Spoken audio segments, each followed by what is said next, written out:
Hello प्यारे बच्चों, आप सभी को सुबह का ढेर सारा प्यार। मैं हूं जयकांत शर्मा और आप देख रहे हैं अपना यूट्यूब चैनल एजुकेशन 50। बच्चों, टाइम अभाव की वजह से मैं दिन का एक ही वीडियो बना पाता हूं, इसीलिए आप सभी इस वीडियो के लास्ट तक बने रहिए और इस वीडियो के माध्यम से जो भी सवाल आपको सिखाए जाएंगे उसको कॉपी पर नोट करेंगे और उसको फिर से बनाने का प्रयास करेंगे। तो चलिए हम लोग वीडियो को स्टार्ट करते हैं। जब भी आपको इस तरह के प्रश्न आ जाएंगे, यानी यूक्लिड विभाजन एल्गोरिथ्म के प्रयोग से जब भी आपको एचसीएफ निकालने के लिए बोलेगा, तो सबसे पहले आपको दोनों संख्याओं को लिख देना है।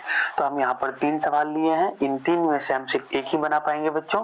बाकी आप लोगों को इस वीडियो को देख करके बाकी दोनों सवाल आपको बना लेने हैं। तो चलिए हम लोग स्टार्ट करते हैं। सबसे पहले हम लोग लिखेंगे हल, और हल लिखने के बाद इन दोनों संख्याओं को लिख देंगे। पहले 135 और 225।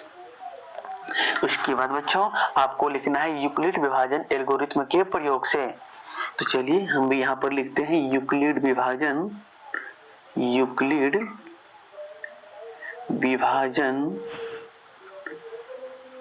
एल्गोरिथ्म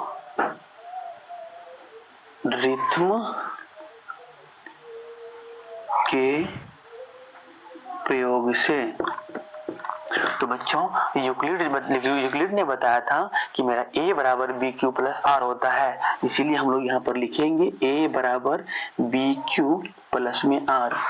इन दोनों अंकों में जो मेरा सबसे बड़ा अंक होगा बच्चों, तो वही मेरा a का मान होगा, और जो इन दोनों में छोटा होगा वही मेरा b का मान होगा। बच्चा हम लोगों के पास q और r, तो वो हम लोग भाग देकर निकाल लेंगे। तो भाग किसमें देंगे बच्चों?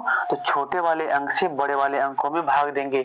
जो मेरा भागफल होगा वही मेरा q का मान होगा, और जो मेरा शेषफल होगा वही मेरा r का मान होगा। तो देखिए कैसे लिखेंगे। तो a के स्थान पे इन बड़े वाले मान को लिखेंगे। तो a के स्थान पे हम लोग लिखेंगे बच्चों 225, और b के स्थान पे लिखेंगे 135। और बच्चों ये या का चिन्ह देना बिल्कुल नहीं भूलना है, क्योंकि ये नहीं देने से नंबर कटने के चांस बढ़ जाते हैं। तो बच्चों अब यहाँ पर हम लोग क्या करेंगे, 135 से भाग देंगे हम लोग 225 में, और ये एक बार में खाएगा 135, और ये 5 और ये एक बार में खाएगा 135, और ये 5 में 5 जाएगा तो मेरा 0 बचेगा, और 12 में अगर 3 घटाएंगे तो 9 बचेगा। इस तरह से मेरा नीचे जो शेषफल आता है उसको हम लोग r कहते हैं, और जो ये मेरा भागफल आता है उसको हम लोग q कहते हैं। इसीलिए हम लोग इस q की जगह पे 1 को लिखेंगे और r के जगह पे हम लोग 90 को लिखेंगे, और यहाँ पर हम लोग लिखेंगे गुने में 1 जोड़ में 90। और आप यहाँ पर देखिए r का मान 0 नहीं आया है। जब तक कि हम लोग का r का मान 0 नहीं आ जाता है तब तक हम लोग इस प्रोसेस को करते चले जाएंगे, और r का मान मेरा 0 नहीं आया है, इसीलिए हम लोग लिखेंगे r इक्वल टू नॉट 0। उसके बाद अगले स्टेप में आपको क्या करना है, ये जो मेरा b का मान है और ये जो मेरा r का मान है, इन्हीं दोनों में से जो बड़ा होगा वही मेरा फिर से a का मान होगा।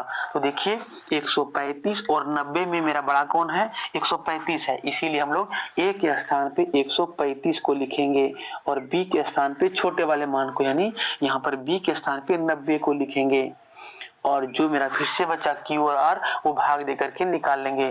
तो देखिए कैसे निकालेंगे। इस बार हम लोग भाग देंगे 90 से 135 में, वो मेरा एक बार में खाएगा 90। आप देखिए यहाँ पर 5 में अगर 0 को घटाएंगे तो 5 बचेगा, और 13 में 9 को घटाएंगे तो 45 बचेगा। यानी Q के स्थान पे हम लोग 1 को लिखेंगे और R के स्थान पे 45 को लिखेंगे, यानी 90 गुने में 1 जोड़ में हम लिखेंगे 45। अभी भी आप देखिए R के स्थान पे 0 नहीं आया है, इसीलिए हम लोग एक स्टेप और बढ़ाते चले जाएंगे। लेकिन इसके पहले हमको लिखना होगा यहाँ पर R इक्वल टू नॉट 0। और एक बार आप फिर से देखिए यहाँ पे, अब आप यहाँ पर देखिए कि एक 90 और 45 में सबसे बड़ा मेरा कौन है, तो यहाँ पर मेरा 90 है, इसीलिए यहाँ पर देखिए कि एक 90 और 45 में सबसे बड़ा मेरा कौन है, तो यहाँ पर मेरा 90 है, इसीलिए a के स्थान पे हम 90 को लिखेंगे, और b के स्थान पे क्या लिखेंगे हम लोग 45 को, क्योंकि 45 90 से छोटा है। और जो मेरा फिर से बचा q और r वो भाग दे करके निकालेंगे। तो 45 से हम लोग भाग देंगे 90 में, जो कि 2 बार में मेरा 90 कट जाएगा, और शेषफल में आ गया हम लोग का 0, यानी 0 आने के बाद स्टेप हम लोग का समाप्त हो जाता है।